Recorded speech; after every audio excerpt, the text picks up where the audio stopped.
Adventurous Seahorse tying off at the end of the fin.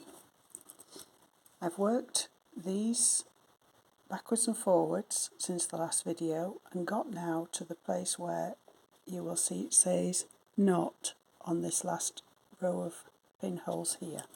So I'll just work the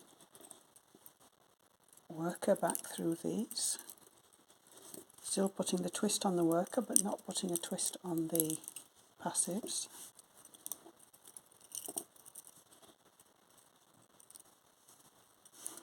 And the half stitch, pin half stitch, just to secure that last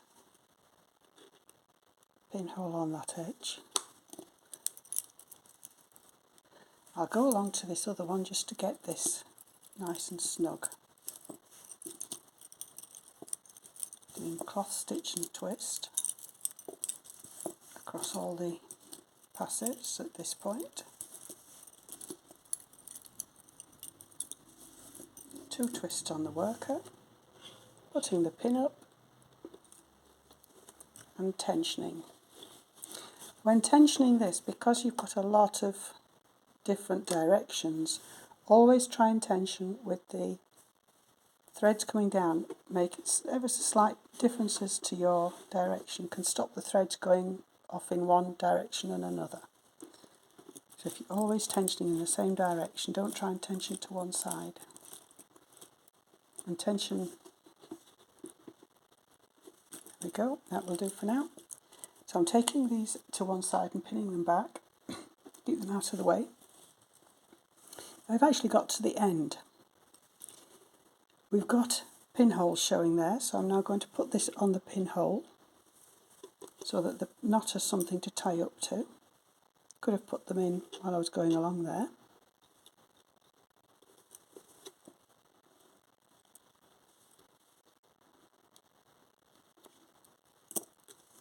Very close to the worker pair. This is just because I'm using such thick thread to give them something to go to. Right, I'll use this green pair first. This is the knot that I use. You can tie them in the normal overhand knot, like that, but you will find that the ends stick out and I want them to go down. So I'm going to take the bobbins off now. I'm going to cut off with maybe 6 inches or whatever. It's only one knot. Okay, there you go, they're free. I'm left with 2 threads. I'm just going to do a loop knot, one loop knot with both threads, over, under, through. Do not pull it tight. Take it down as close as you can to there with a pencil or something to run it down, and then use something like a pricker or a proddler. You've got through the loop and get the loop right up to the pin and then gently manipulate, and there you go. It's really tight up to there and the threads are hanging down. Put that out of the way. Now I'll do the pink one, which, as we know, we used this knot with the white thread, so that's a good place to cut it off. Again, over and through the loop.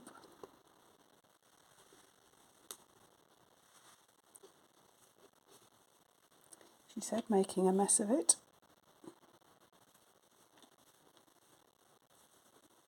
It's thick thread in a small space. Right, there's my loop.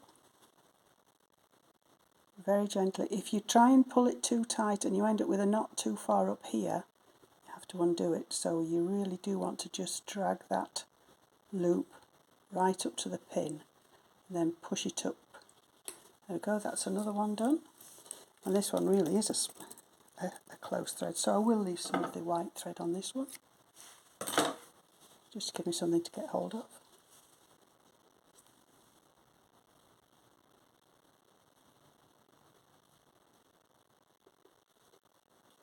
Right. Again, we've got that loop, and if you do it gently enough, this is very thick thread, so obviously it's not trying to grab. and take it up very gently. Don't let it tighten up on you till you get up there, and then snuggle, snuggle. Now then, all those three should be pointing down, so you can cut off and have your threads pointing down instead of sticking out with an overhand knot. There you go. You alternatively, if you wanted to, just simply cut them off and thread each piece back through the plait if you wanted them to disappear. But that's how I choose to do it. There you go.